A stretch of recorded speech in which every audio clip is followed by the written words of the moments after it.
Joey. Precisava de alguns sonhos, mesmo que fossem idiotas. Ah, você tem horas? Sim, mas ninguém gostaria delas. Toda vez que retrocedo, vejo o passado se insinuando em meu presente como se tivesse o direito de ser futuro. Que petulância há na felicidade plagiada dos clichês com que a memória se apresenta. Sua maquiagem de horizonte e um sorriso falso com dentes emprestados da esperança. A mesma com que o futuro se pavoneia em nossos devaneios para merecer um passo. Mas não é conveniente me delongar. E foi mais um passo, informar a sombra humana em que se apresentava diante de mim uma reprodução verbal dos dados que o relógio apontava. Uma convenção muito interessante, penso. A vibração de um cristal, um grilhão antenado nas correntes. Ambas as definições são dignas de algum apreço. Estendi o braço ao alcance da visão daquele vulto. Preferi assim. Há muitas chances de a comunicação não vir a ser eficiente se a contaminar com arredondamentos que facilitam a dicção. Ao mesmo tempo, cria uma atmosfera formal em que não há muita margem para se dizer algo além de uma futilidade fática de despedida. O que me levou a reconsiderar o que estava a fazer na esquina da praça numa hora em que se dorme. De fato, não fazia nada no sentido em que se move sua carcaça para uma direção particular, a serviço e na promessa de uma performance aos diretores de minha comédia, que consiste em mover as pernas e os braços em direções aleatórias, que tem valor porque o script lhes dá uma finalidade lucrativa, ou seja, não fazia nada lá, pelo menos nada que interessaria um piolho. Acendi um cigarro contra o vento num gesto viciado de quem tem todo o tempo ao perder e não perde nenhum. Um caminhão de frutas não é algo raro, mas 3 significam algo. Uma feira onde se compram frutos de trabalho não alienado. Segui o cheiro de azedume das frutas podres que sempre ficam por debaixo.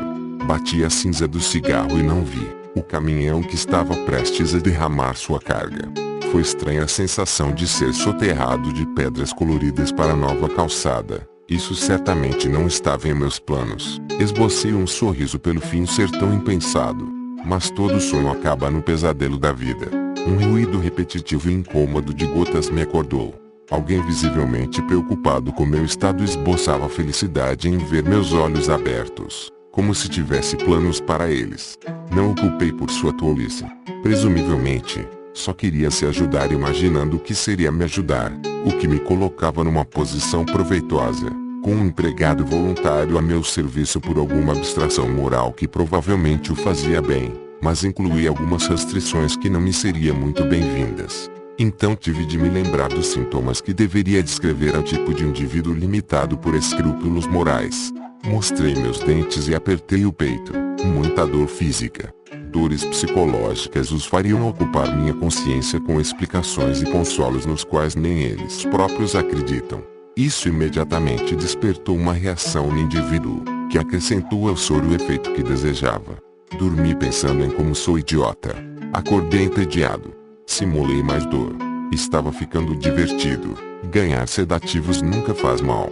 Despertei mais tarde, e não ouvi barulhos ou ruídos de humanos atrás de detalhes do que os fariam rir se tivessem algum senso de humor ou de realidade.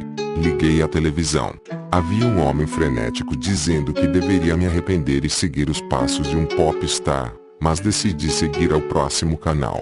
Vendas. Compre agora ou não será feliz. Se eu visse algo do gênero pessoalmente, pensaria estar num manicômio, mas, ao contrário de pessoas felizes, aparelhos eletrônicos calam a boca facilmente. Pensei em ler. Parecia improvável encontrar algo naquela hora, mas, quando alguém quer ler, até os zumbis da noite se mostram prestativos, presumivelmente por toda a lavagem cerebral que sofreram com propagandas educacionais de incentivo à leitura, ou foi o que usei para justificar minha decisão. Ainda não estava lúcido, mas o marasmo rondava pelas janelas e pelas sombras, e adivinhava que não tardaria muito em me visitar. Desci da cama. Isso me lembrou de que a gravidade é eficiente. Fiz uma inesperada doação de sangue ao chão, e o custo foi um nariz quebrado. Como não senti dor, tudo bem. Ninguém estava vendo, e não me incomodariam se não estancasse o sangue. Amanhã alguém limpará. Levantei somente o peito do chão. Desisti, me lembrei novamente da palavra de sabedoria que há muito havia encontrado abrigo em meu cérebro. Sou um idiota. Nenhuma criança ganha doces sem que haja algo amargo sendo ocultado. Do contrário, apressariam sua recuperação e a colocariam novamente na enxada. Pensei que, se isso acontecesse um dia, viria a me atormentar um terrível sentimento de impotência. Como quase tudo que pensei por antecipação, estava errado. Mais um daqueles sonhos de intensidade que imaginava poder viver, e não podia, nem na desgraça. Desconfiei que havia algo de errado com a pintura do armário. Depois de algum tempo fitando-o, nota-se, ele era envernizado, originalmente feito para a mobília de salas, coberto por uma camada vagabunda de tinta sintética branca. Concluí isso porque não tinha nada melhor para fazer, e levemente sedado pensa-se em tais detalhes. Tudo sempre é mais simples que belo. A fonte de minha angústia havia se encontrado com uma situação ao menos aprazível. Tornara-me um inválido físico, um paraplégico, algo que realmente alimentava minhas elucubrações de solidão. Como se aquelas pedras houvessem quebrado minha metade engrenagem. Uma metáfora sempre deixa as coisas claras. Meu desejo de desaparecer ou de me enfiar em um canto da existência onde o farol do enfado não me ofuscasse foi acalmado pelas novas possibilidades. De agora em diante, não seria somente um homem, seria um parasita, e teria orgulho disso, caso houvesse sido um plano. Esperei, ansioso, pelo dia de sair. Ocupei meu tempo aprendendo a manejar minha cadeira e perambulando pela sala de leitura. Quanta inutilidade espremida num lugar tão grande. Até um saco de vômitos contribuiria para elevar o nível. Recebi alguns papéis notificando as condolências oficiais da empresa que sugou minha vida por anos e a sua disposição de oferecer uma pensão por tê-la servido tão fielmente. Eram homens de honra. Afinal, essa mentira vende bem.